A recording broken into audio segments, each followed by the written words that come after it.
It was decorated with dragon motifs and keys swirled around it. To unleash power that can bend the universe to my will. The end of the barrel glowed a golden color as it charged up. So that I may become the red protector of dreams. Reality Smasher.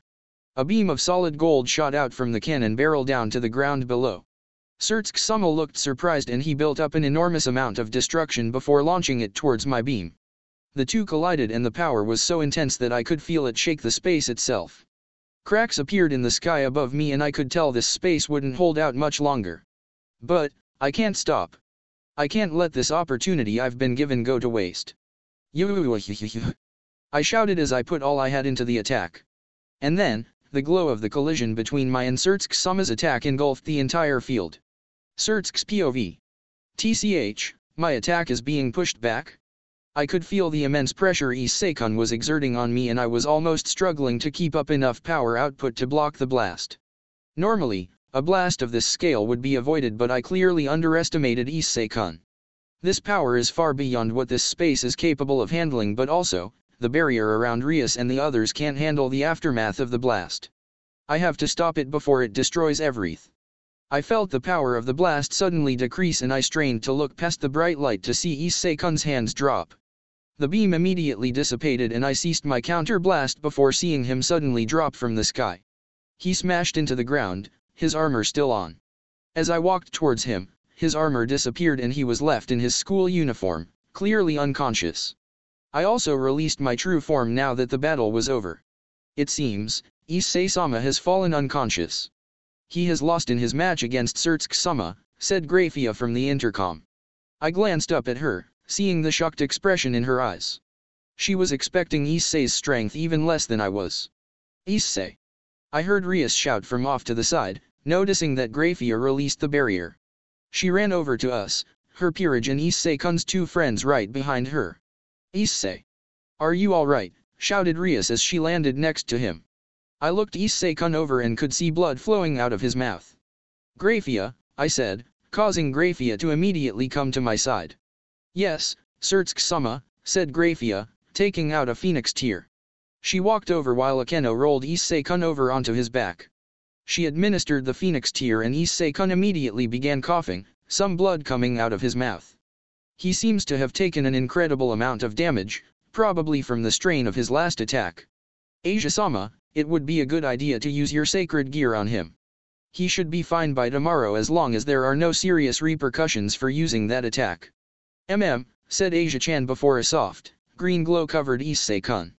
Rias, I'll need to go. I should rest a bit before the meeting that is happening soon. I'll speak with you all about my thoughts on the match once he's awake, alright? I said, receiving a nod in response. Rias looked at her servant with a worried expression but I smiled when I noticed her affection to him as well. My precious little sister has grown so much recently. Grafia, let's go back. Yes, Surtsksama, said Grafia before moving closer to me. We both disappeared in a magic circle and appeared back in our hotel room, protected by a special barrier we put up. Surtsksama, about the fight. I didn't respond. I could only smile. Smile, a wicked smile of incredible excitement to be pushed so hard by someone so young. I was so excited for the next generation. Sareorg is looking incredibly promising, as does my little sister's other peerage members. If we're not careful, we might be replaced before we know it. Surtsk shouted Grafia, suddenly, startling me. Dear. I said, surprised by her calling my name alone. I staggered a bit, feeling the incredible fatigue all at once. Grafia immediately supported me and I managed to catch a glimpse of myself in the bedroom mirror. Ah, I see. Her panic was the blood dripping from the corner of my mouth. Surtsks, please drink this, said Grafia, pulling out the spare phoenix tear we had brought just in case. I gulped it down and she seemed to sigh in relief as the color returned to my face. I still felt exhausted, but my physical strength had mostly returned. What in the world was that final attack? It was beyond anything I've ever seen. And to be able to cause you this much damage just from the strain. It was difficult, maintaining the field and also blocking the attack. I'm amazed someone like him would be able to do something like that, I said, causing Grafia to look at me in confusion. I reached up to caress her face with my hand but my expression was serious. A blast so powerful, It surpasses Long Inu's smasher and shakes reality itself. But such a thing wouldn't be possible? Not even those of God class are capable of doing such a thing. Only the strongest of gods could disrupt reality, said Graphia. True, however Issei-kun drew out the true power of Drake, the power of a heavenly dragon. On top of that, he mixed in the purest form of ki that makes up physical matter everywhere around us. It must have been incredibly difficult to properly develop such an attack, let alone execute it. The strain was probably too much, which is why he fell unconscious, I explained. Is that why you were unable to block it easily even in your true form? Asked Graphia. Yes, I began, nodding. The reality he was breaking was the unbreakable rule that the power of destruction can disintegrate anything. It's the reason Issei-kun was having so much difficulty with me. He is clearly an up-close and personal type of fighter, but I am a long-range fighter and have near impenetrable defenses. I pushed him far enough into a corner that he was forced to use an attack of that magnitude. If I hadn't been careful, you all would have died in the resulting explosion, and it probably would have sent waves in the real world after destroying the space we created. Issei-sama, he is a dangerous one, said Graphia, squinting in annoyance. True, but I look forward to his continued growth. He is the future of the underworld. It makes me quite happy to see how bright the future is, I said, smiling. Surtsk-sama, said Graphia. I believe you are too lax with these things. Ahaha, am I? Maybe I am, but the prospect of someone who pushed even me this far being the future of the underworld, makes me incredibly happy. Don't disappoint me, Issei-kun. ISEPOV. NHH. I opened my eyes and groaned, clutching my head in pain. Ugh. I guess I still can't handle using Reality Smasher very well. Huh? Where am I? I glanced around to find myself in a large room that reminded me of one of the rooms in the Gremory Castle. I heard the sound of a TV and walked past the entryway towards it. There was a TV turned on and playing some part of the news. Confused, I turned to see who was watching and found Akeno. Akeno. She didn't react to my voice, so I walked over to her. She looked broken? Akeno looked as though her mind had broken and she was just staring, blankly, at the TV screen. Once I was close enough, I put my hand on her shoulder to try and shake her out of her trance. When I touched her, though, my hand went right through her. What the hell is this? Am I dead? No, wait, things seem different here. This is Amy of the Devil News Station. Here live in the underworld as monsters of the hero faction attack the capital city of Lilith. Things have gotten quite out of hand here, but all peerage members of Almu are currently working hard to protect everyone. Azazel-sama, do you have anything to say? The reporter said, the hero faction? Am I, looking at the timeline, I left behind. I can't believe this timeline even still exists. I thought it would have disappeared. Wait, I remember hearing about something one time. In science, my teacher mentioned that there was a theory that every time something happens a new universe is made. I think it was called the many-universe theory. I could see Azazel-sensei appear on the TV with the pretty reporter and he looked really serious. Yes, I do. The hero faction won't win so easily here in the capital city. With all the Moose forces fighting, then we should. What is that? I looked at Sensei, worried. In the middle of speaking, his face suddenly turned pale and he spun around. There was something black flying in the background. I thought it might be one of the monsters, but apparently not. Azazel-sama, what is that thing? I don't know. I don't. Whatever it is, it's strong. Unbelievably strong. Get out of here now. I'll hold it off. Wait, it disappeared. It dash. With the reporter's scream, the footage was cut off and there was only static on the TV now. I stared at the TV in shock and absolute horror. Whatever that thing was, I'm pretty sure it just, no way. With the reporter's scream, the footage was cut off and there was only static on the TV now. I stared at the TV in shock and absolute horror. Whatever that thing was, I'm pretty sure it just, no way. I glanced back at Akeno who had tears streaming down her face. Issei-kun, why did you die? I clenched my teeth in frustration. So I was considered dead in this timeline? TCH. How could I just leave everyone crying and sad? I'm going to work even harder to make sure no one else suffers like this in this new timeline. Akeno. Rias. Everyone. I promise to protect you all. I woke up with a start and I quickly sat up and looked around. I was back in my room now and I was shirtless. A dream, I said to myself. I turned when I heard soft snores around me and saw Asia and Rias at both of my sides, sleeping soundly naked. I smiled because this was just like before. I laid back down and held both of their heads, pulling them into my chest. I promise, I'll protect you both, and everyone else. MNNNH, issei-san. Mumbled Asia as she snuggled into my chest. Issei. I know it's the weekend but how long do you plan to sleep, shouted Mom from downstairs. I sighed and sat up again before glancing at the clock. So it's already 10, huh? NMH, said Rias, cutely, as she woke up. I smiled at her when she looked up at me and her eyes widened. Issei. You're finally awake. Eh? What's going on, said a sleepy Asia. Ah. Issei-san, you're awake. Asia hugged me, tightly, while Rias smiled. I'm surprised. I thought you'd still be asleep. You passed out after releasing that strange attack, said Rias, now looking worried. Ah, yeah. It's one that drains me very badly. I still have a headache but I feel fine. I guess you had to use a phoenix tear on me. I asked, curious. Yes, Asia also healed you as well. Oni-sama thought you would be fine but I didn't think you'd wake up after only a good night's rest, said Rias. Ah, well, I'm glad at least. The meeting is tonight isn't it? I asked. Yes, it is. Oni-sama wanted both of us as well as a few others to come along. Since you've had contact with Azazel and Michael, he thought it might be nice for you to see them again, said Rias, smiling again. Issei. Are you up? Please wake up Rias and Asia as well, shouted Mom again. We're up.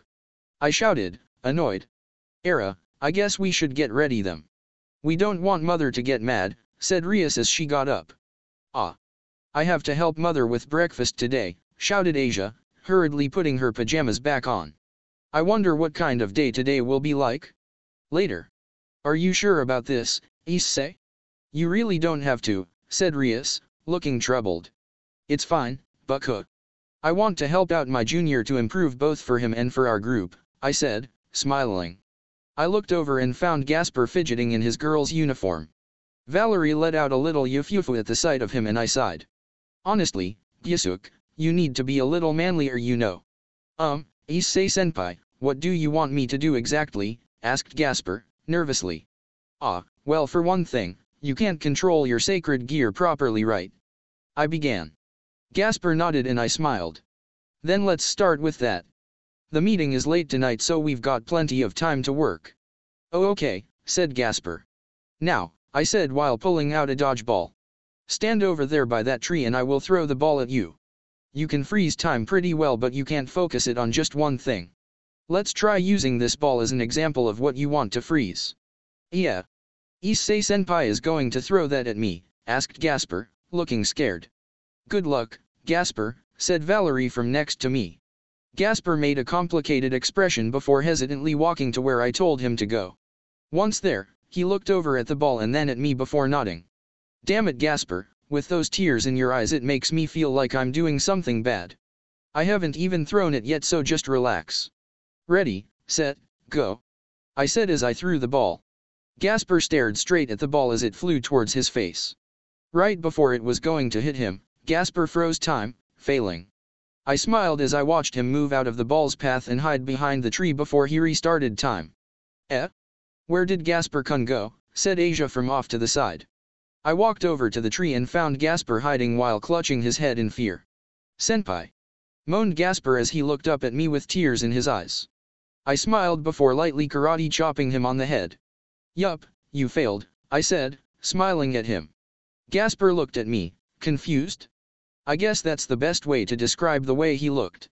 He had that familiarity in his eyes like he knew me but wasn't quite there.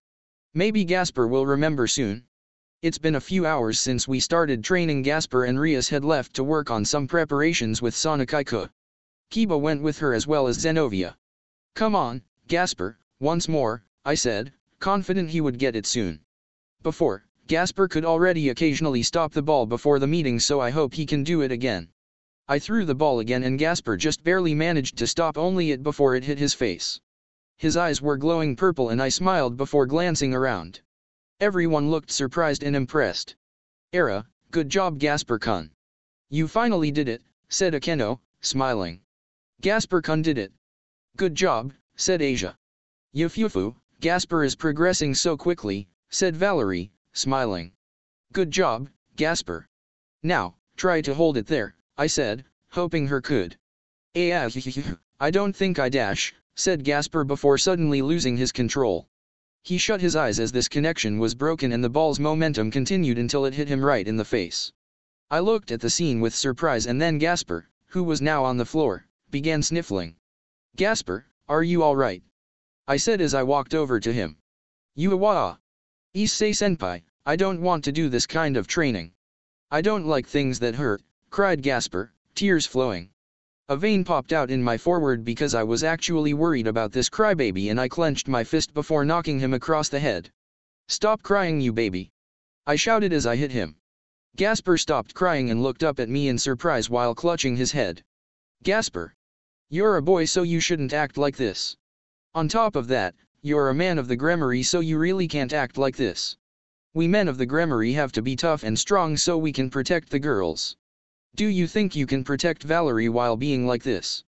I realized after I shouted all that I might have gone a bit far since Gasper was all frozen up. I didn't get a chance to say anything, though, since Gasper's eyes suddenly dimmed and we both received a massive headache. Issei-sama? Gasper, asked Valerie, concerned. I think Gyusuk just recovered his memories, said Konako-chan who had been silently eating snacks for the last few minutes. S-senpai? What's going on? Asked Gasper, confused but clearly remembering everything from before. Ah, well it's good to see you back to normal, Gasper, I said, smiling. I'll explain why we're back in time later. Now that you have your memories back, you should remember how to use your sacred gear properly now, right? Yes, but why, said Gasper, still a little confused. Just act like you normally would around Rias since she still doesn't remember. Everyone else here besides Valerie has remembered the time before. Valerie and Yumi don't really have anything to remember so they won't be remembering anything. Ah, I shouldn't call her by name out loud yet, I said, before hearing Kiba's voice. I don't know why they moved up the time either, Yuato, said Rias, answering Kiba's question which I hadn't heard. Era, Rias, what's going on? Asked Akeno. Issei-sama told me that they moved up the time since they finished setting up to activate the barrier earlier than expected. He thinks it's because people from the fallen angels' side in heaven helped speed up the process more than we thought they would. The meeting is going to happen just after sunset instead of closer to midnight, said Rias, calmly. So soon? That's only in a couple hours. Said Asia. Yes, so we don't have much time. I'm sorry, Gasper. We'll have to cut your training short, said Rias. How has it gone, Issei? I know you only had a few hours. Ah, well, it went well.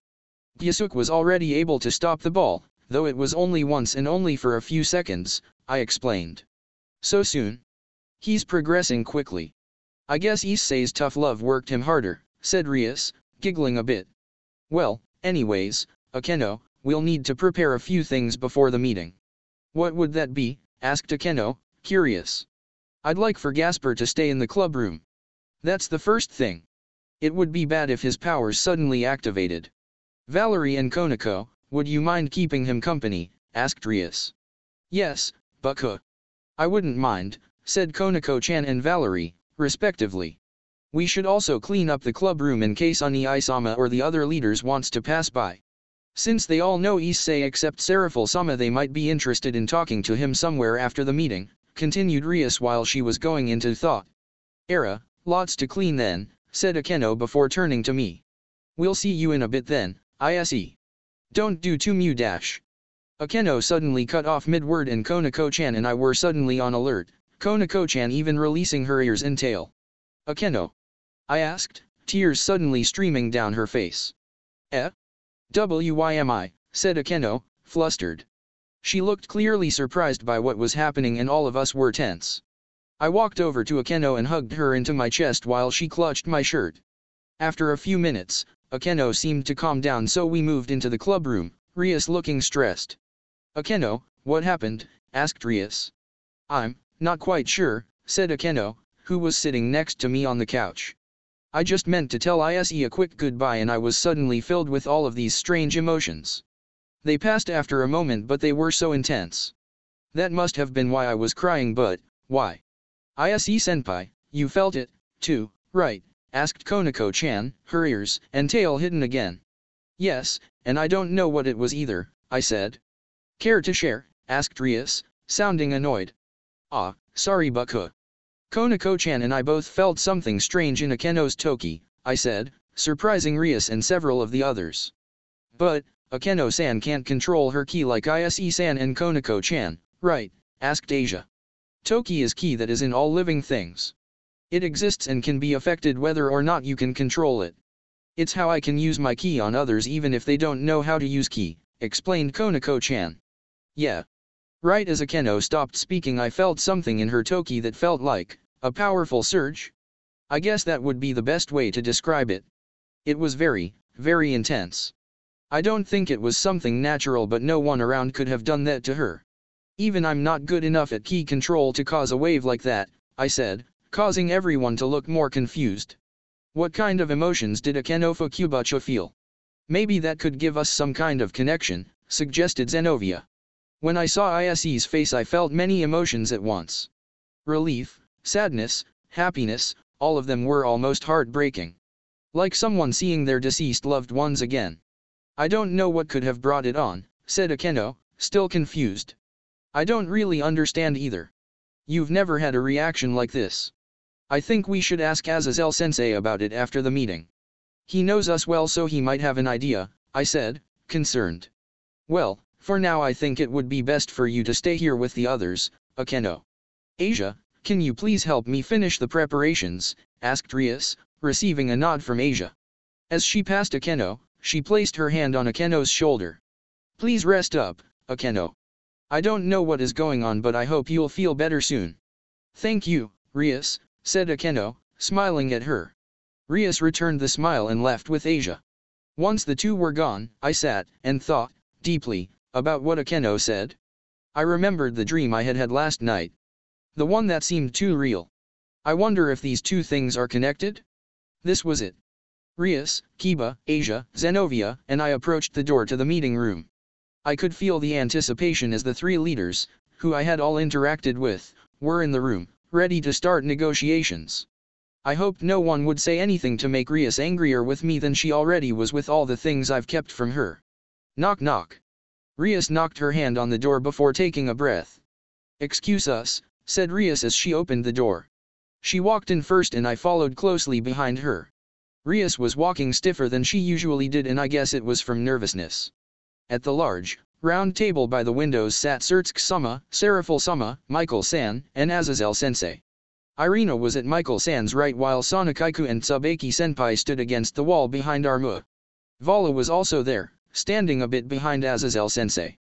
Irina didn't look happy to see Zenovia and she frowned and turned her head when Zenovia looked at her. Let me introduce them, she is my younger sister, Rias, and her household members. They were the ones who participated in stopping Kakabile's assault. I have been told that all of you have met the one right next to Rias, said Surtsuke-sama. Yes, hello again Hyudo-kun. Good work all of you with dealing with Kakabile, said Michael-san, smiling. Sorry about the trouble it caused you guys, said Sensei, nonchalantly. Even when he should be seriously apologizing, this guy shows so little interest. Now then, I believe it's time for this meeting to start, said Surtsuke-sama. Rias took that as a signal and all of us moved to the wall where Sonokaiku and her queen were. We stood against the wall, silent. Rias-chan. Do you mind giving us all the details about the incident, asked Serafil-sama in her upbeat voice. Yes, replied Rias before walking forward. She explained everything that had happened, all of the leaders looking like they were listening diligently to her words. Those are all the facts that I, Rias Grammary, and my household members can state regarding the incident. I, Sana Satrai, attest to the fact that the report they have submitted is valid and true. Thank you, Rias-chan, Sana-chan, said Serafil-sama. Hyudo-kun has gotten quite good at using his angelic powers, hasn't he, said Michael-san, smiling brightly. I would like to ask the opinion of the Fallen Angels Governor General, with regards to Rias' report, said Surtsk-sama. I don't really need to say anything. It was an independent course of action by him anyway. After I picked him up, I punished him with eternal freezing, so he won't be bothering anyone anymore, explained Azazel-sensei. So, you state that you had nothing to do with it, asked Surtsk-sama. I simply allowed him to do what he wanted until his objective became clear. I planned to use him as an example for what not to do. My plan worked out well since he didn't anticipate I would infiltrate the city as well, said Azazel-sensei. The main issue here is the motive for the actions he took. I've heard that he feels quite unsatisfied with you in general, is that correct? Asked Michael-san. Yeah, he's still sore about the fact that the Great War ended so half-assed. He's always been a war freak. I'm not interested in war anymore. I'm too busy with my research to even find war interesting. Well, either ways, we all have our own issues at hand, right? Asked Azazel-sensei. That's not what we're talking about, said Seraphiel-sama, sounding annoyed. Bah, let's just stop all this bothersome talk. We should just declare peace already so we can move on, said Sensei. Said Rias in a hushed voice. She seemed surprised and I tried to act like it too. The original purpose for this meeting, it was for that, right? Asked Azazel-sensei, grinning at the other leaders. The original Mu and God are no longer around, so since the ones who were the center of the war are gone, that should mean something for us. That's what you mean, correct? Asked Surtsk-sama. Yes. Which is why I'd like to hear the ideas of these two powerful beings who are not directly associated with the three main powers, but can potentially affect the entire world with their capabilities, said Azazel-sensei before grinning. The Red Dragon Emperor. The White Dragon Emperor. What do you think? Is Azazel playing favorites by bringing up his two students? Asked Surtsk-sama, smiling. Arera, to think Azazel is playing favorites with his precious students, said Michael-san, sounding like he was teasing Sensei. Whether they're my students or not is irrelevant. They're both at a level far beyond most of our underlings. And their growth has just begun. I think their input is important, so I ask again, what do you two think? Asked Azazel-sensei, glancing at me and then at Volley. I'm fine as long as I can find someone strong enough to face me. I'm sure some of those God-class beings have gotten bored, sitting on their precious thrones, said Volley, that passionate glint in his eye. Even without a war, there are plenty of strong guys out there. You won't have any problems, said Azazel-sensei before turning back to me. I wasn't really expecting this kind of question, I lied while scratching my cheek. Well, I guess if I had to say, I'd prefer peace. If it's peace then I would be able to focus on my goal of becoming harem king without bothersome distractions. That is true. Issei-kun wouldn't be able to conquer many girls and marry my sister if there was a war going on, said Surtsk-sama, sounding like he completely understood my thoughts. Oh Oni-sama. Groaned Rias, blushing in embarrassment. Ah, Rias, you look so cute when you act like that. Ah, Michael-san, while I have your attention, could I please make a request? I asked, seriously. As long as it isn't anything too grandiose, I wouldn't mind. What is it, Hyudo-kun? Asked Michael-san, looking curious. Asia and Zenovia, they were devout believers of God and still are. I was hoping you would be able to allow them to pray again, I asked. Those two? Asked Michael-san as he looked past me to Asia and Zenovia. Ah, I remember now. Asia Argento, one who possesses twilight healing and was exiled after healing a devil, and Zenovia Corda, who was banished after learning of God's death.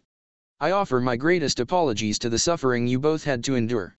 Due to the nature of the system, it is necessary to eliminate anything that could corrupt the faith that keeps the system continuing onward. I will, with some tinkering, be able to allow you both to pray again, if you would like it. Why yes. Thank you, Michael-sama, said Asia, happily. Thank you as well, Michael-sama, said Zenovia, smiling.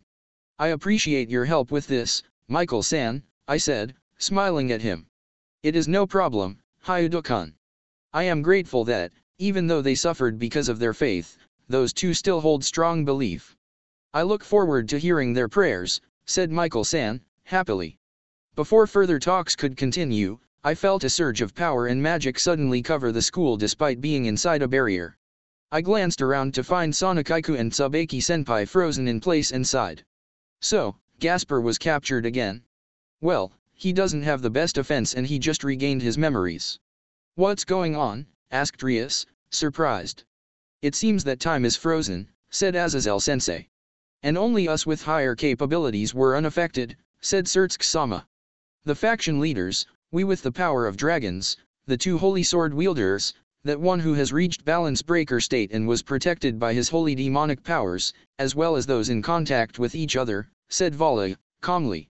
I glanced back to find that Asia wasn't affected due to being protected by Durandal because she was touching Zenovia. Rias was touching me, so she was also alright. What could it be, Michael-sama? Asked Irina before looking around, suspiciously. Boom. We looked outside after hearing the loud explosion and found people appearing using hundreds of magic circles. The people began to shoot beams of magic at the building we were in, but it was being blocked by powerful protective magic cast over the building. Geez. All these magicians are here and they left me, the magical girl, out of it, shouted Seraphil-sama, pouting. That aside, what is this strange power? Asked Michael-san, sounding concerned. They must have captured the half-vampire boy from the Grimoires group. His sacred gear can stop time, so they must be forcibly activating it. After all, it isn't strong enough to do all this for more than a minute, said Azazel-sensei. We had 3 people with Gasper. Akeno and Konako, Valerie as well. How dare these terrorists threaten and take advantage of my servants, said Rias, her eyes glowing a bit. We'll have to hurry and deal with this. If they are forcefully activating his sacred gear, then even we will begin to be affected, said Surtsk-sama. It's because of his mutation piece, I said, simply. Yes. Just like your 5 mutation pieces, Gasper's piece will also allow him to become incredibly strong. We'll have to move quickly, said Rias, glaring at the enemy forces. I don't feel Gasper's Toki at the old school building anymore, but they might be blocking me. What do you want to do, Bucka? I asked, curious. I think we should go anyways. Issei-sama, I will use castling to get there quickly, said Rias, calmly. I'm uncomfortable with allowing you to go there alone, Rias, said Surtsk-sama, concerned. With Surtsk-sama's abilities, you should be able to allow another to go with her, said Grafia-san, who I hadn't noticed. She appeared from the corner of the room, silently. That is true, Issei-kun, would you mind? Asked Surtsk-sama. Yes. I would be honored. I also want to get revenge on the enemy for threatening my precious comrades, I said, simply. I think I'll enjoy wiping out the enemy outside, then, said Vala, releasing his divine dividing dragon wings. That's a good idea. Go and get a little exercise, said Azazel-sensei, waving Vala off. Vala was gone in a moment, already outside fighting the magicians. Let's go and find Gasper, Bucka. I said, seriously. Rias smiled and nodded before grabbing hold of my hand. Issei-kun, I'm counting on you to protect Rias, said Surtsk-sama. Yes, sir. I said, giving a thumbs up. We'll be back soon, said Rias, confidently before a large red magic circle appeared on the ground. We both disappeared from the room instantly, and I wondered how things would change this time around. Rias POV. We appeared inside of one of the rooms of the old school building after Issei-sama had helped with the castling. The room was dark since the lights were off, but my attention was drawn towards the window where I could see the main school building suddenly explode. I hope everyone's alright. What's going on? I heard Issei say, sounding frustrated. What's going on, Issei? Do you feel something with your ki? I asked. I can sense Akeno, Valerie, and Konako-chan, but Gasper isn't here. I don't sense anyone else in or immediately around the clubhouse either, said Issei. I was surprised but not very much. Let's go and talk to the others, I said before running from the room. Issei followed me and we made our way upstairs to the club room, bursting through the doors. Issei-sama. Senpai, Bucka, said Valeria and Konako, respectively. Akeno, Konako, what happened? Where is Gasper? I asked, looking around. There wasn't any evidence of a struggle. And how are none of you affected? I used my holy lightning to protect Konako and myself, but it won't last long. Valerie said she used her sacred gear, though I don't know how she used it, explained Akeno. I'm sorry, Rias. They took him right out from under us. Konako thought something felt off and was using ki to monitor the area when a magic circle suddenly opened up. An arm came out and pulled Gasper through before we even had a chance. They must have known there were too many of us to restrain quickly, so they just took him to wherever they are. I don't sense him anywhere nearby, but all the magic is blurring everything out. Konako-chan and I won't be able to find him properly with our key. Rias, can you feel Gasper's peace? Asked Issei. Barely. When I was inside the main school building I couldn't, but now I can. There must have been too much magical interference. It feels like he's nearby. Maybe, the forest? The forest behind the school building might be a good place to hide, I said, feeling around. Gasper's piece is definitely in the direction of the forest. How far, I'm not sure, but the edge of the barrier isn't far from here, so it couldn't be very far away. Valerie, please take care of Akeno until she recovers more. Konako-chan, come with us. We need to protect Buku in case the magicians try anything, said Issei, seriously. Ah, Issei has the same look in his eye that he had last time an enemy hurt one of us. Honestly, this cute servant of mine has the same kind of love for his comrades as any member of the Gramarye household. He was truly a good person to make my servant. Issei-sama, Rias-sama, Konako-san, please save Gasper. I just reunited with him and I don't want to have to separate from him again. Please, bring me my little Gasper back, said Valerie, her eyes glassy. Of course. Yes. You can count on us, said Issei, Konako, and myself, respectively. I won't let these people do as they like with my precious servants. Let's crush them into dust, I said, my power surging. Gasper, we're coming for you.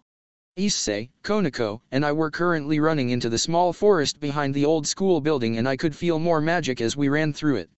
After running for a few minutes, I could see a dim orange light coming through the leaves and I prepared myself for a fight. We broke through some bushes and found ourselves face to face with a group of about 10 magicians as well as Gasper, who was being held down by a large, complex orange magic circle. Gasper, shouted Issei, sounding angry. I was too. Buku, Issei-senpai, Konako-san, I'm sorry. They caught me by surprise, said Gasper. He had tears in his eyes and it looked like his sacred gear was being forcefully activated. Gyasuk doesn't have the strength to break out of that magic circle, said Konako, releasing her cat ears and tail. What are devils doing here? They shouldn't have been able to use magic circles to get over here so quickly. We need to eliminate them before they interfere. The magicians were talking amongst themselves as if we couldn't hear them. You all, I said, my aura flaring up. This seems to have gotten their attention. How dare you attack one of my precious servants and use him as some sort of tool? I hope you weren't hoping to live through this. You won't try anything, said one of the magicians as they moved towards Gasper. Or else, we won't hesitate to hurt him. The magician pulled out a dagger and held it up to Gasper's throat, furthering angering me. You, said Issei. I could feel his aura flaring up as well, though his was much greater than mine. Are you threatening one of my precious comrades?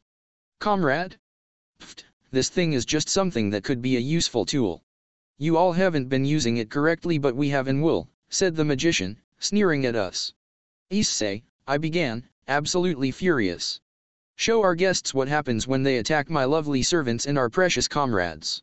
With pleasure, said Issei, simply, before disappearing.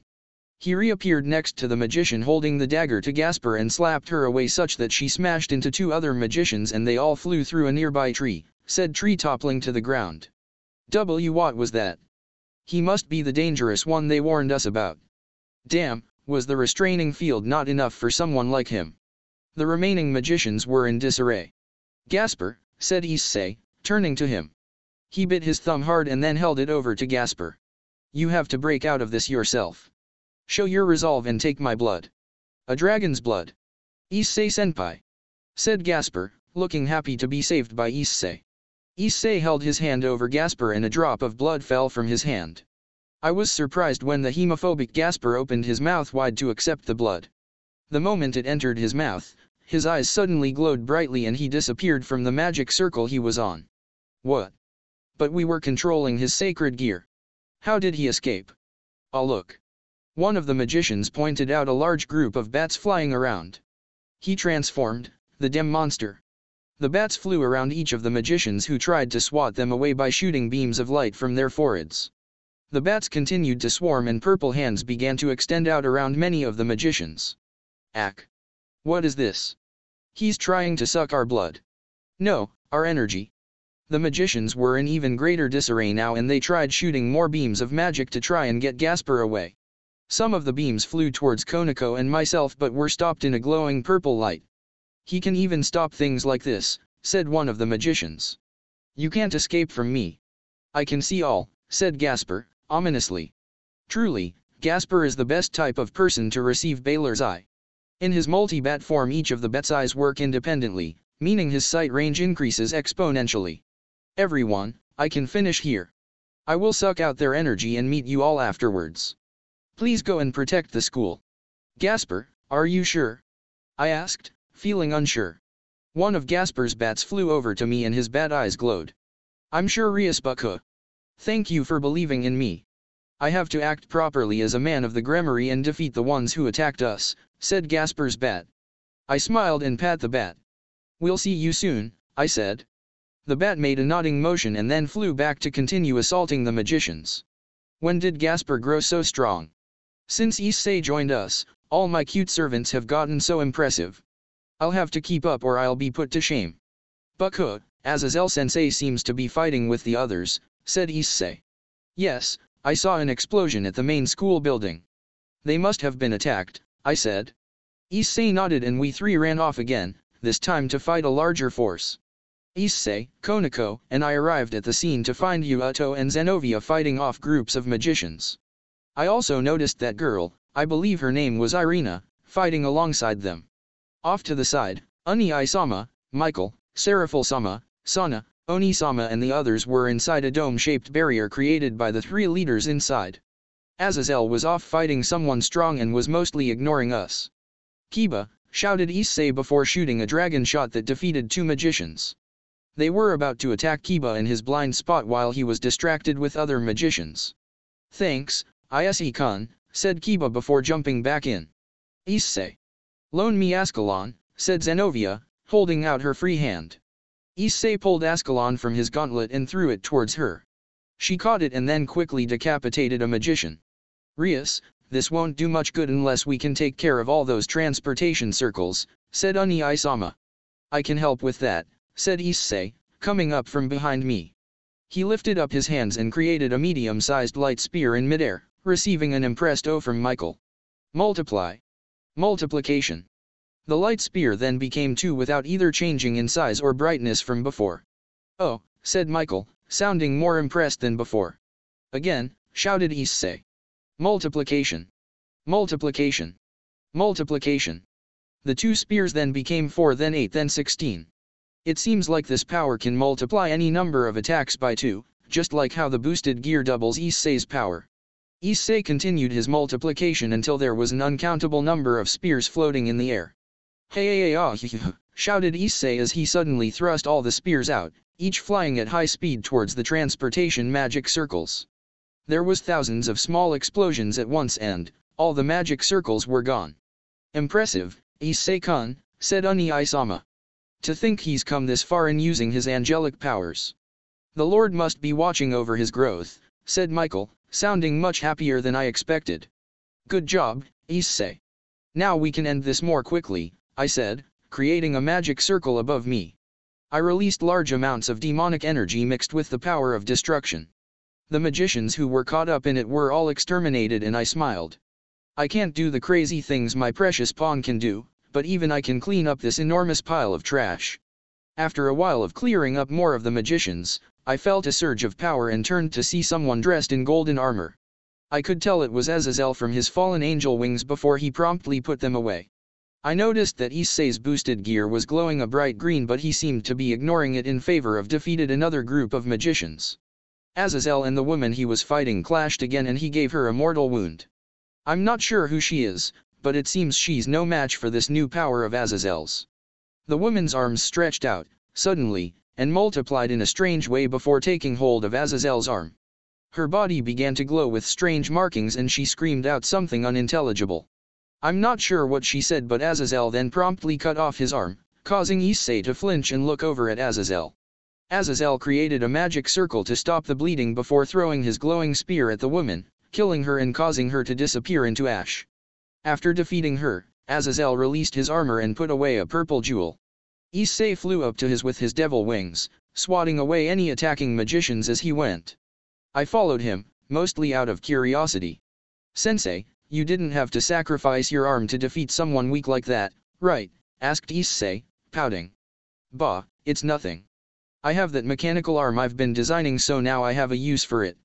Anyways, things seem to be a little boring for guys as strong as us, right? Asked Azazel, grinning as he watched Issei swat away 2 other magicians with ki. Just a bit, I actually wanted to mention. Something happened earlier with Akeno, said Issei, deciding now was a good time to have this discussion. I guess for people of his level, he's decided that these magicians aren't dangerous enough to even worry about. Akeno? Is that why she didn't come to the meeting? Asked Azazel, looking concerned. Her ki was suddenly disturbed and she started crying. Her emotional state and toki are still unstable, so I asked her to take it easy as much as possible. I don't understand what could have caused something like that, said Issei. That's strange. I'll have to guh, said Azazel, shocking me. He suddenly had tears streaming down his face. Issei looked troubled and Konako flew up using her devil wings, her ears and tail out. Senpai. Again, said Konako, looking worried. Sensei, are you alright? Your ki just had the same reaction. What's going on? Asked Issei, panicking.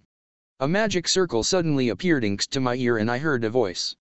Rias, what's going on? I felt Azazel's energy become disturbed, said Uni-sama from the other side of the line. I'm not sure. It seems to be the same reaction as to what happened with Akeno.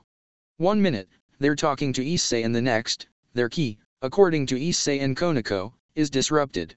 They said that they can't feel anyone within range that could have possibly done such a thing, so we don't really understand, I explained before waiting for Uni-sama's answer.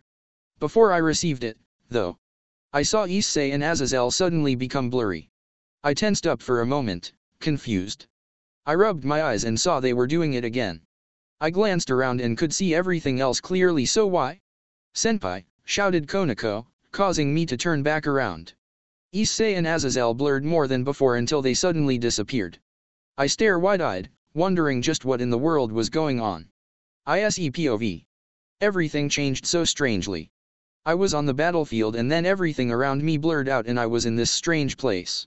I could tell that I was in a room, but everything, the ceiling, the walls, the floor, was pure white. It was so bright it burned my eyes to stare too long. The only defining features of this place was the long dining table that had 10 seats, 5 on each side, and the simple doorway that was dark. I looked around and then at Azazel Sensei, who seemed to still be reeling from his ki suddenly going out of control. Sensei, do you have any idea? I asked. No, not even close. I couldn't even feel any magic being used, though I'm not myself right now. I mean, I'm missing an arm and that strange feeling from before. ISE, stay close to me. I don't know what we could be up against, said Sensei, seeming nervous.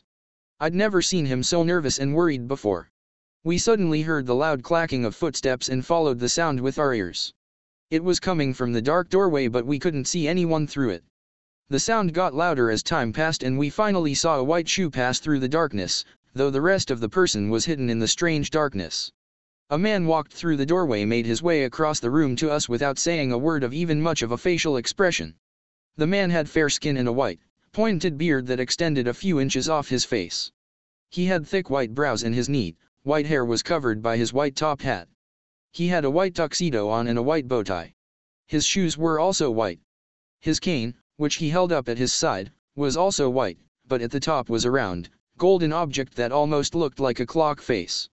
He stopped a few feet from us and looked us over with his golden eyes that seemed to stare right into my soul. He licked his lips, looking like he was going to say something, but instead took his cane out from under his arm and then put both his hands on the end of the cane.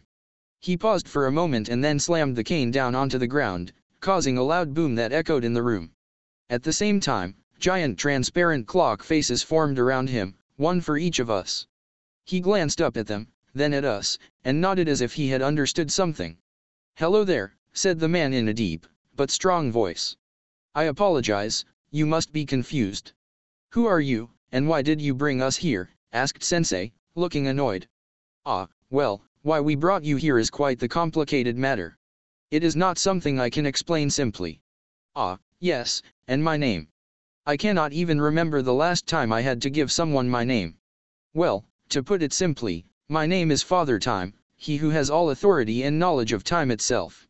I stared in shock, since I had never heard of someone like him existing. I know that, as someone who is now a big part of mythology, I shouldn't be surprised, but Father Time is just some character from books, isn't he? Not actually a god or anything. I glanced over at Sensei to find he was just as shocked, confusing me. I thought Sensei knew about these kinds of things. Why Yuri Father Time? That's impossible. He doesn't exist. There's no such person as Father Time, said Azazel Sensei. And yet here I am, in the flesh. Well, figuratively of course. I've existed long before flesh and life ever existed, said Father Time, confusing us. Come and sit, we have much to talk about. He began to walk towards the dining room table and we followed him with our eyes. The two clocks in the air disappeared but Father Time just kept walking. He made it to the table and sat on the other side before staring us down.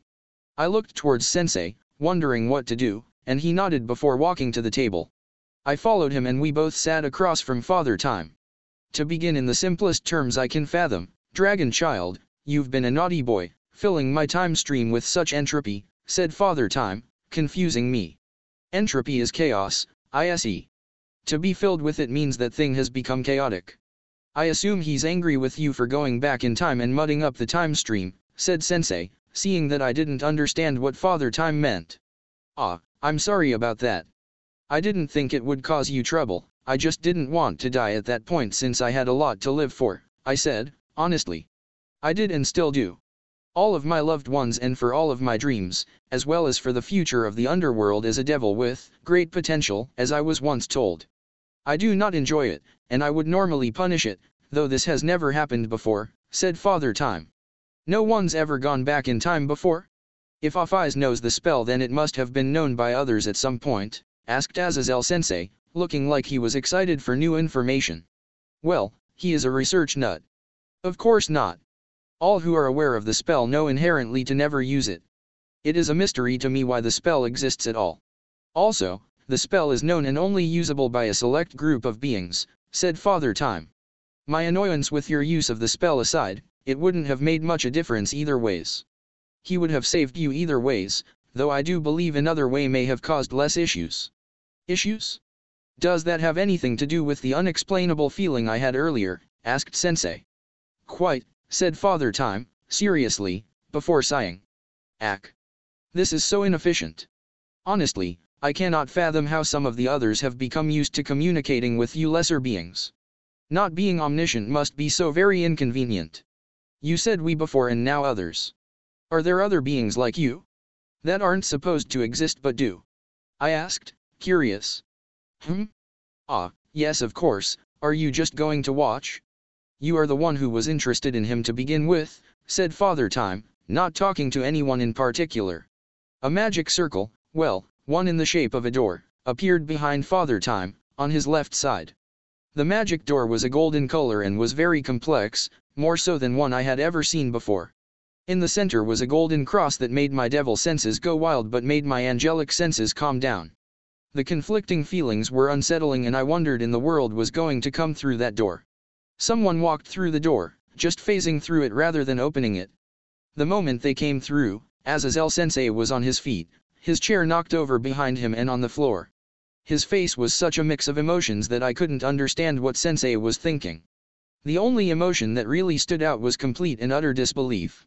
Like he was seeing someone even more ridiculous than someone who wasn't supposed to exist, like Father Time.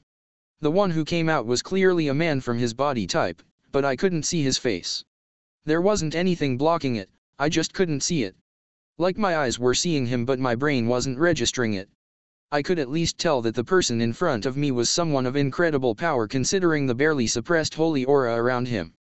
Although I couldn't see his face, I could see that there was a glowing, golden aura behind his head that reminded me of a halo but was filled in rather than being a ring. Lord, asked Azazel Sensei, in complete shock. I could feel the warmth of a smile on the man's face but I still couldn't see it. Hello, little Azazel, said the man in a warm voice.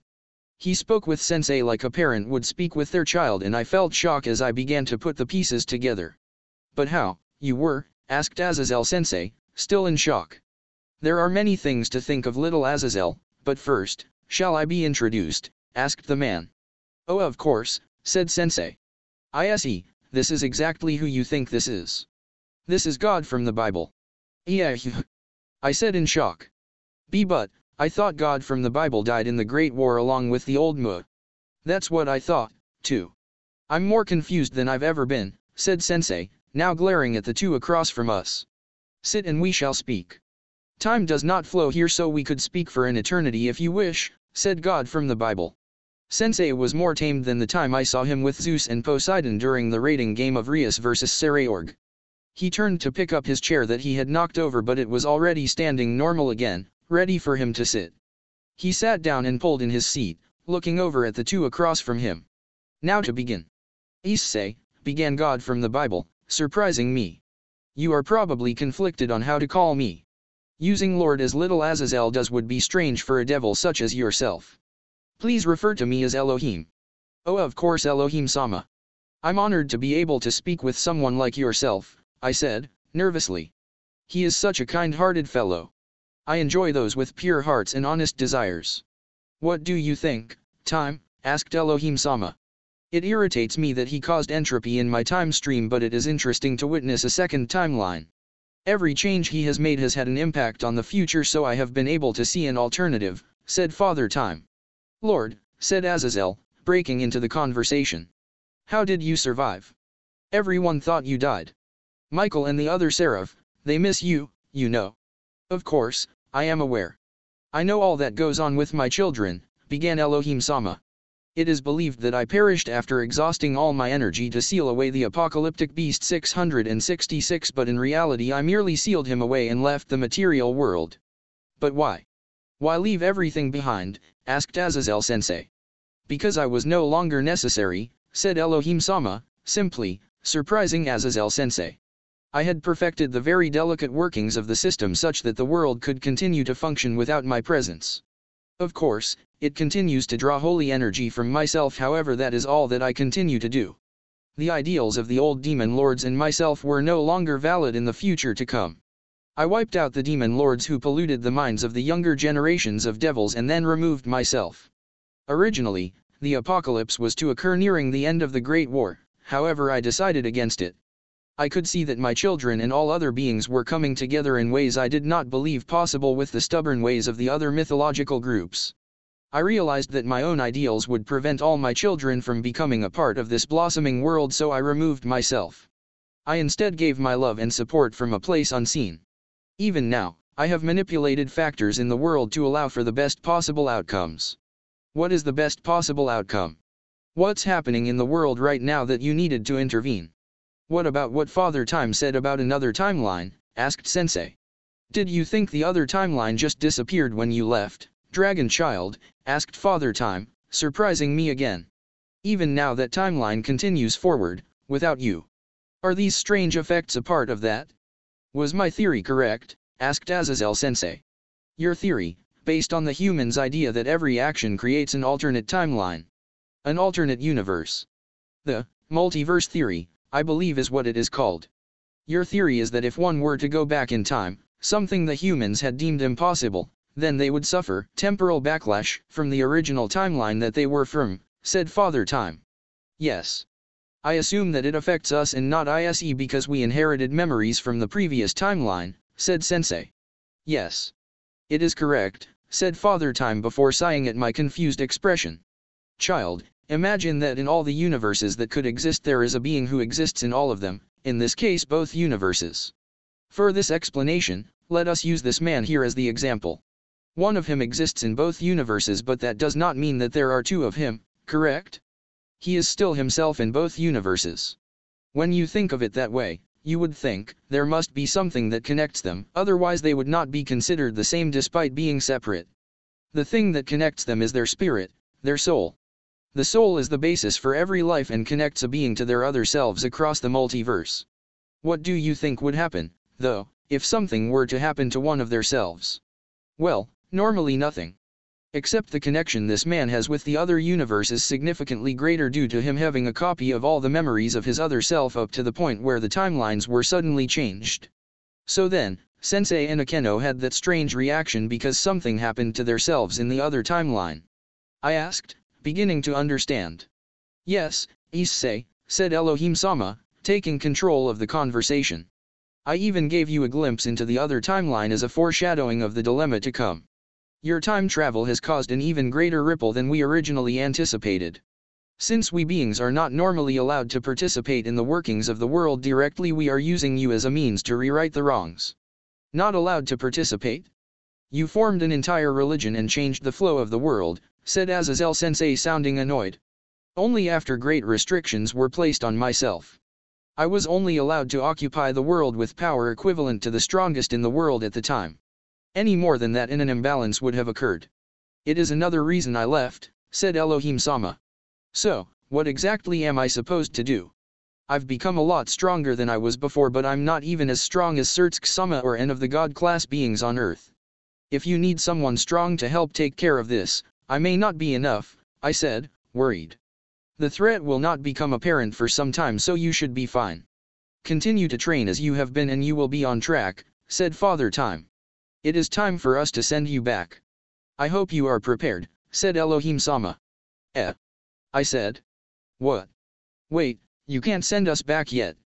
We have so much more to understand about the situation, said Sensei. You both have just taken in an enormous amount of information. Sort out your thoughts first. We plan to bring you back later on to help you understand how everything really works. Maybe more of you, though we'll have to be careful with how much interference we cause, said Father Time. We plan to send you both back 5 minutes after we took you. This will make things less abnormal when you return suddenly different than you were when you were last there. Take care and be sure to not speak of this to anyone until we give permission, said Elohim-sama. Wait, said Sensei and I together before suddenly finding ourselves back on the battlefield. Surtsk-sama, Rias, and everyone looked shocked to see us suddenly back, but I couldn't even react. What in Mu's name did I just witness? What in Mu's name is going on? Sensei and I, Hayadu Issei, had just been transferred back to the battlefield after being in a different space with Father Time and Elohim-sama, also known as God from the Bible. They transferred us back while not telling us as much as we had hoped, and we were still very confused. Issei, shouted Rias before flying up to us. What happened?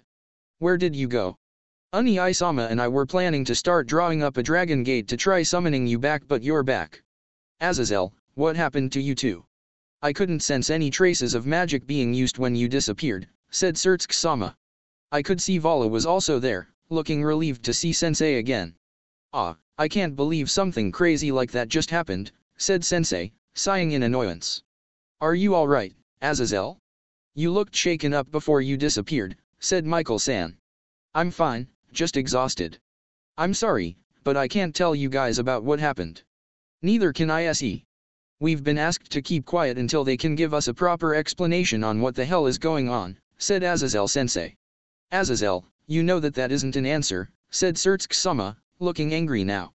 Surtsk-sama, it wasn't really something we had a choice in, I said, trying to cover for Sensei. I hope this doesn't affect the treaty. Issei, I don't need my student covering for me, said Sensei. Listen, all of you. A pair of beings greater than any of us here asked me to keep my mouth shut until they think we're ready to understand what's going on. I have to keep my mouth shut. If it makes you feel better, I'm just as annoyed from the sheer lack of information. I answered maybe 3 out of the hundreds of questions my brain came up with while talking to them. You'll just have to put up with it until something happens. There was a stiff silence after Sensei finished, and he was glaring at Surtsk-sama, who was glaring back. After a moment, Surtsk-sama sighed and then held his head. Fine, have it your way. If you don't come clean after you learn more, then whatever treaty we form tonight is going to fall apart. Is that clear, Governor of the Fallen Angels? Said Surtsk-sama. Yes, I know. I'm not an idiot, you know, said Sensei, just brushing it off.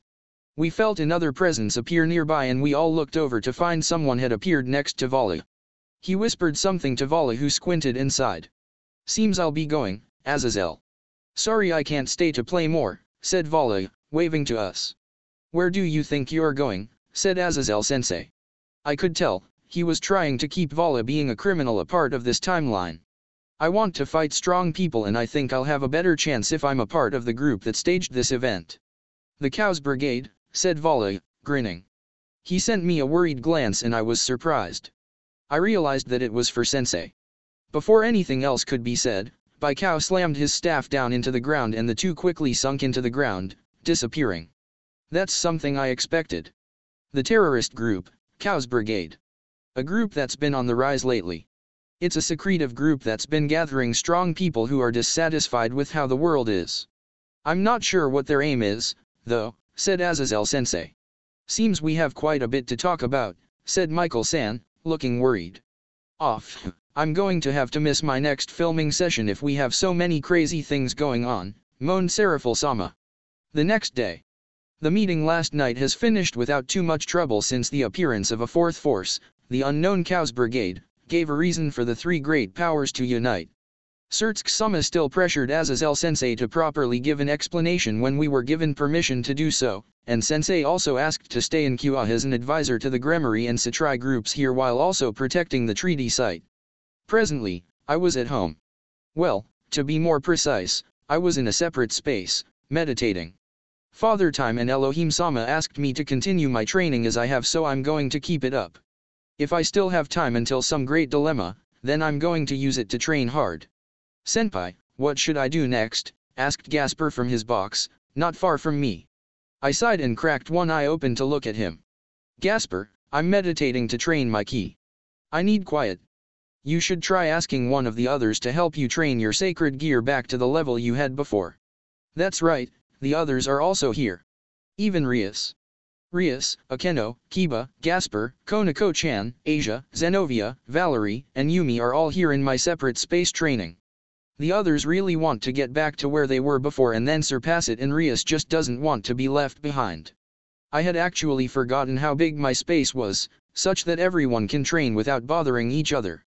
Konako-san. Help me train, too, whined Gasper. Konako-chan was sitting in front of me, meditating with her cat ears and tail out. Her ears twitched at his whining, but she held her meditation. I could feel that her ki was still steady. Good job, Konako-chan, I said, proudly. Kurika. I'm training your sister well. Her ki's a mess now. Did I distract her? Saigya-kun, I'll help you train now, said Konako-chan, getting up. Yay, said Gasper before climbing out of his box and following Konako-chan through the bushes. I sighed, said that I had interrupted Konako-chan's ki flow, but just relaxed back into my own meditation. Before I could settle, though, I felt the wind change and threw my hand up to catch an arrow aimed at my chest. I cracked an eye open to see no one around. The spirit arrow faded away in my hand and I looked around. I guess, Yumi is training her sniping?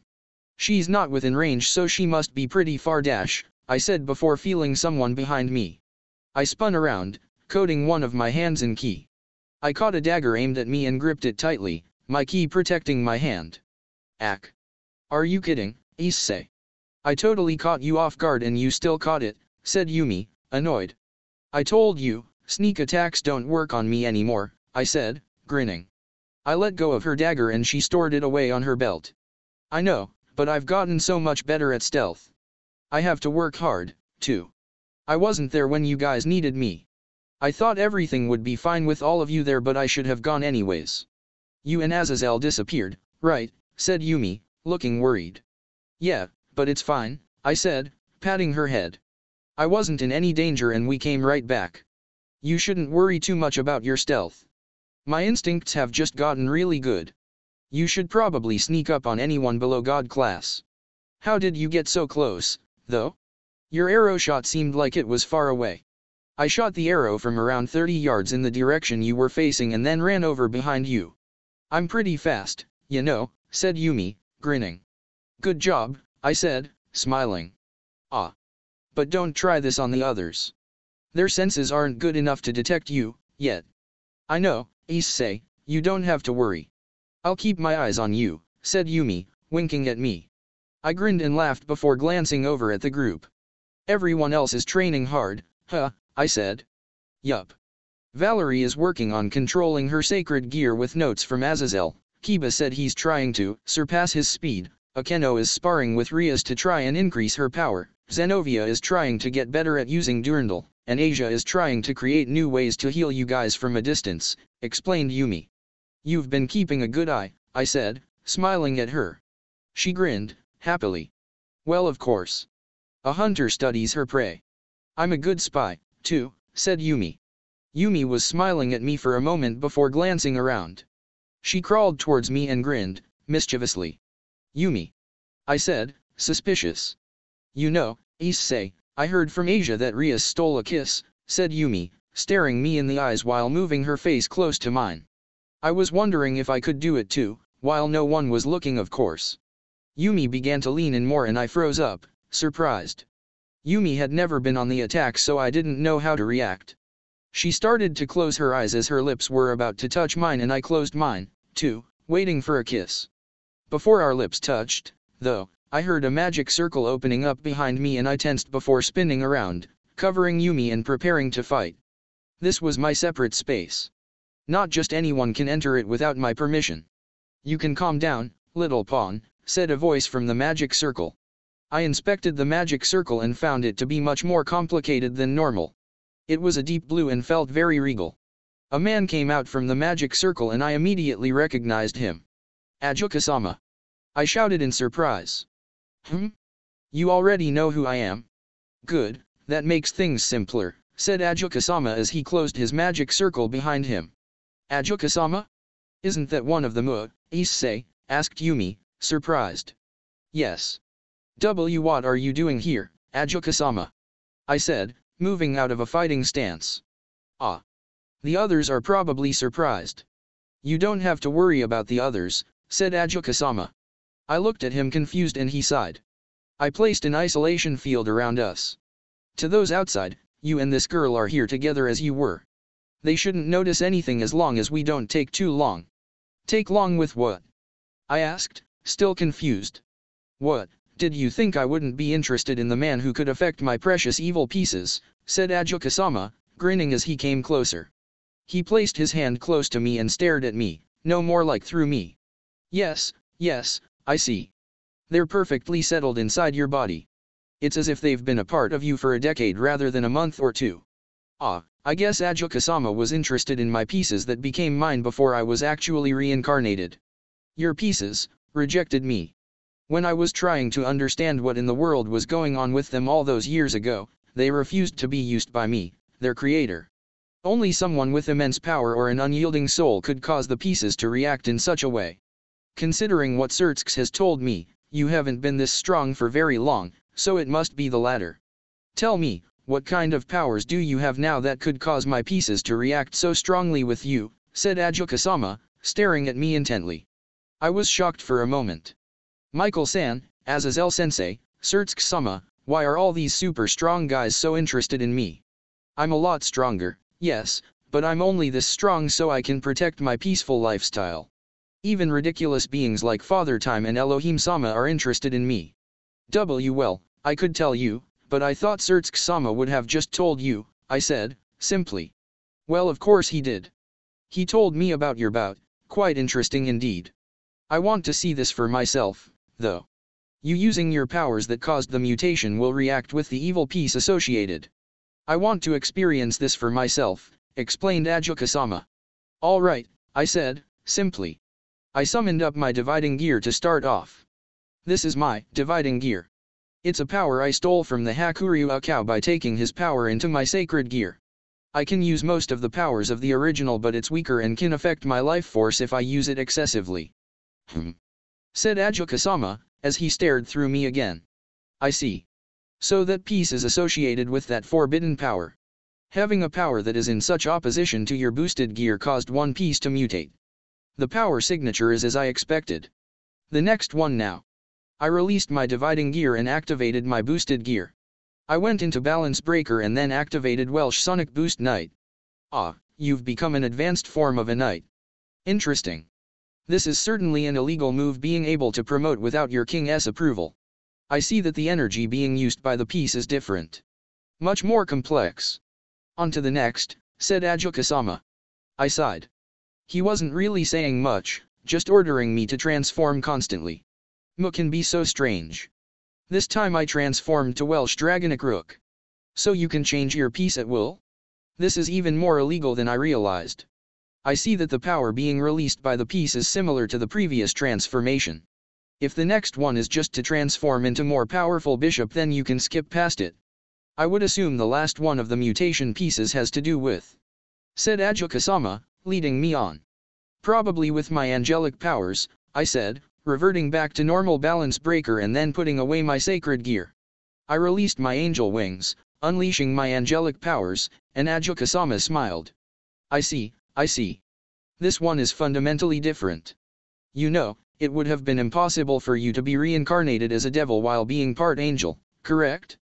It was only because the pieces were already yours that they were forced to mutate. The power signature of the pieces involved in your powers as an angel is on another level from the others. It isn't just complexity, the entire flow of power has warped.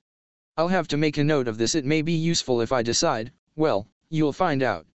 Now that the treaty has been completed, it wouldn't be surprising to give heaven a gift, said Ajuka-sama. He must be talking about the Brave Saints system. Ajuka-sama, was this it? Were you just interested in my evil pieces? I asked. Of course. My creations are very important to me and I don't like not understanding something about them. Mutations are always a mystery because they never happen exactly the same way, but investigating each one helps me better understand and predict the phenomenon. You will probably end up mutating all your pieces if you keep developing forbidden powers. We'll just have to see. I'll be rooting for your success along with Surtsk's. Give me something interesting to investigate next time, said Ajuka-sama, smiling. He opened a magic circle and disappeared as quickly as he came. I sweat dropped at the scene. Honestly, these leaders like to put off their duties to do the strangest things. Well, that was strange, said Yumi, coming up behind me. Well, issei, do you want to continue from where we left off? Maybe, I said, smiling.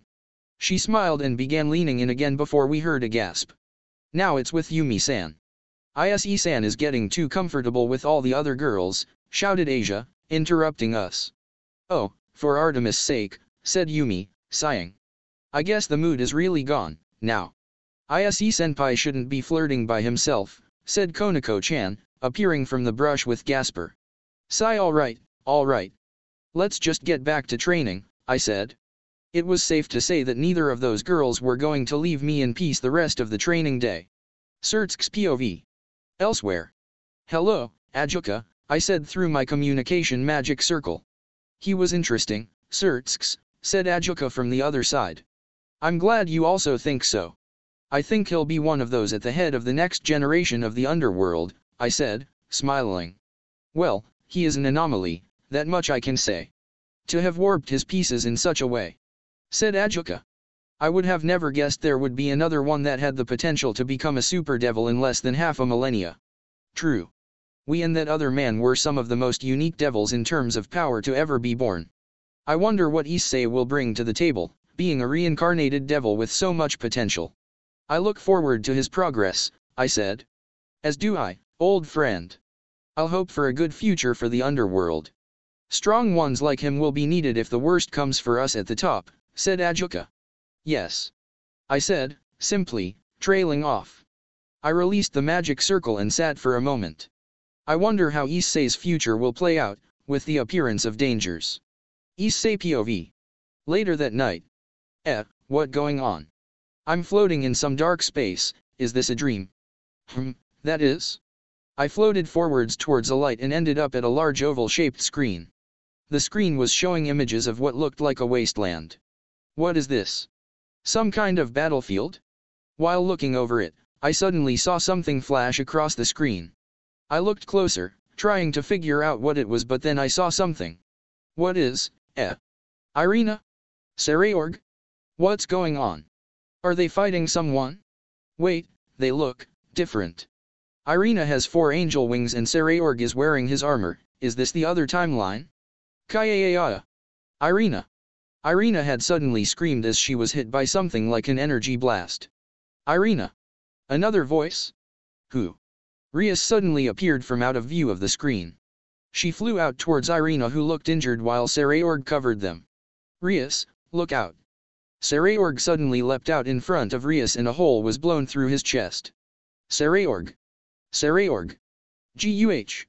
Sarayorg was bleeding profusely from his chest now and Regulus transformed back into his lion form.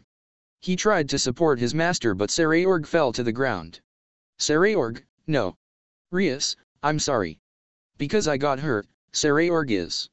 No, no, no, no, no. What is going on? Is this just a dream?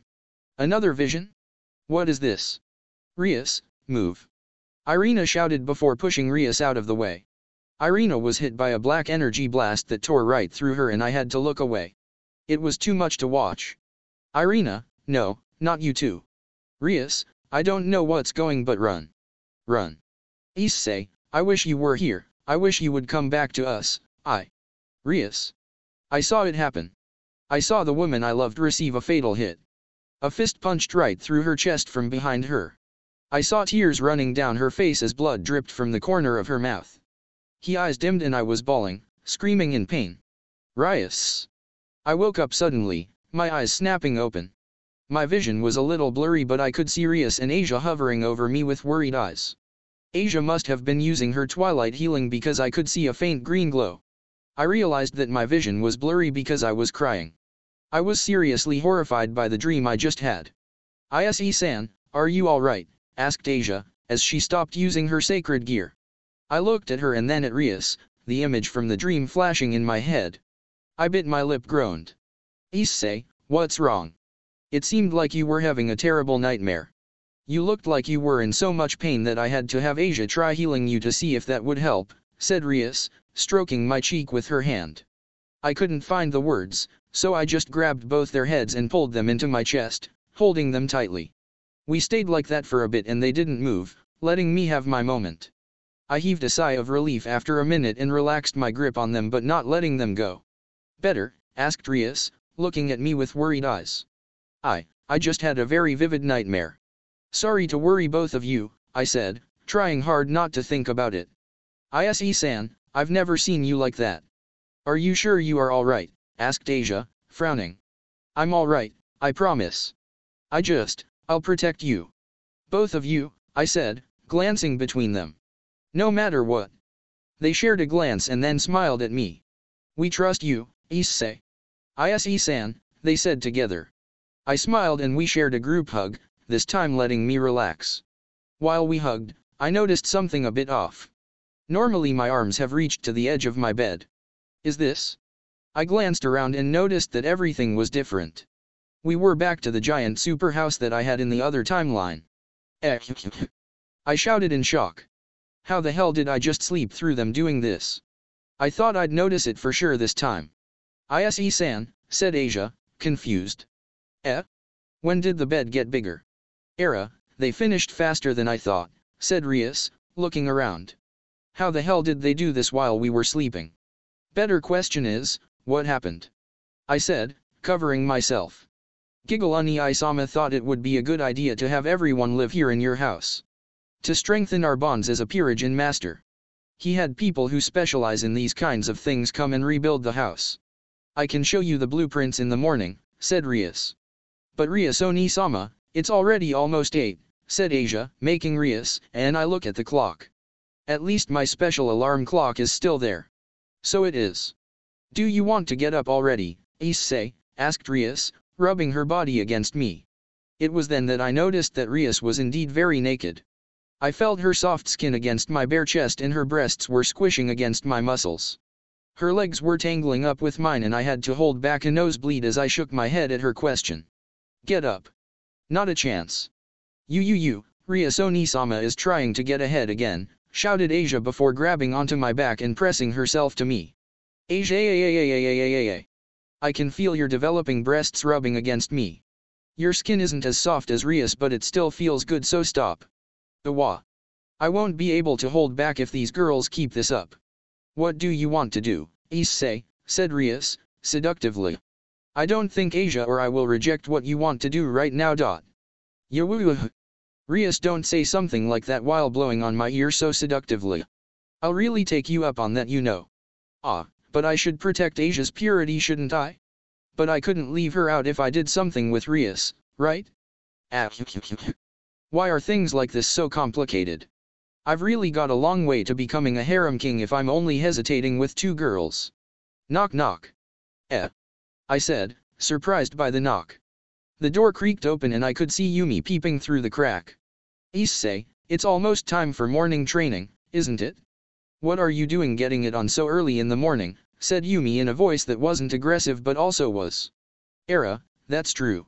I'm sure the others will be getting here soon, too, so we shouldn't waste too much time, said Rias, smiling before giving me a quick kiss on the cheek. I blushed before a cute but annoyed Asia gave me a kiss on the other cheek. She was pouting but followed Rias out of the room through the connecting door and I was left alone with Yumi who was glaring. Why Yumi, are you going to come in? I asked, awkwardly. Nope, she said, simply. The room is so filled with loot that I feel like I would bother Artemis-sama just by entering. She is a virgin goddess, you know. Ah, yeah, right. I said, still awkward. Yumi and I just started at each other for a moment before she silently closed the door and left. If the morning was this strange and hectic, I wonder how the rest of the day will be. Later. Now, began Rias as she rolled out several sheets of blueprints on the coffee table. The house has had quite a number of renovations, so I'll discuss it more in detail.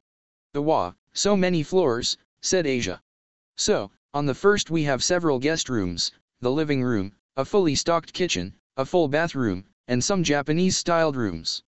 The second floor has my, issei, and Asia's rooms. All of them are connected through connecting doors so we don't have to go out into the hall. On the third floor will be Issei's parents' room, a study for his father, and a storeroom. The fourth floor will be Akeno, Zenovia, Konako, and Yumi's rooms. The fifth floor will be where Valerie's room is located but the other rooms will be vacant. I'm sorry you have to be alone, Valerie, explained Rias. It's alright. I'm happy to have my own room, said Valerie, smiling. After the fifth floor will be a large meeting room and the boys' rooms. Kiba and Gasper, your rooms are on either side of the meeting room. The rooftop has a large garden area and patio furniture. I told mother-in-law that she can feel free to do as she pleases with the gardens. She seemed happy about it, said Rias. Lastly, there are 4 basement floors. 4? There were only 3 basement floors before, right? The first has a movie theater and individual but large training room for us to use. There are also a few changing stations and a large indoor bath. The second basement floor has an indoor swimming pool and the third will be mostly empty for storage and has a small library. The last floor is specifically for issei, said Rias, pointing at me. Me? Why would I need an entire floor for myself? I asked, confused. It's probably a training space for senpai. Since he would probably destroy the normal training rooms if he got serious, said Konako-chan. That's right. Issei-sama had that floor built so you could train at 100% of your full power. He actually asked Ajuka-sama for a favor and had him put up very powerful protective charms. The walls, floor, roof, and supports on that floor will be able to handle anything except that special attack of yours. Issei-sama's words were something like, tell Issei-kun to go all out, said Rias, shaking her head as she said that last part. So that was Surtsuke-sama's selfishness then, I guess he really wants me to train hard. There's so much to explore in this expanded house but we won't be around to enjoy it, said Akeno. Are we going somewhere, asked Yumi, confused. Yeah, I hadn't told them about this. Yes, I and my peerage are going to the underworld. I always return during summer vacation. You and Valerie are welcome to come as well, said Rias, smiling. I'd love to go. I've always wondered what hell would look like, said Yumi, excitedly. I think I'll stay here. Issei-sama's mother and father might get lonely being in this big house by themselves, said Valerie. Thanks, Valerie, I said, smiling.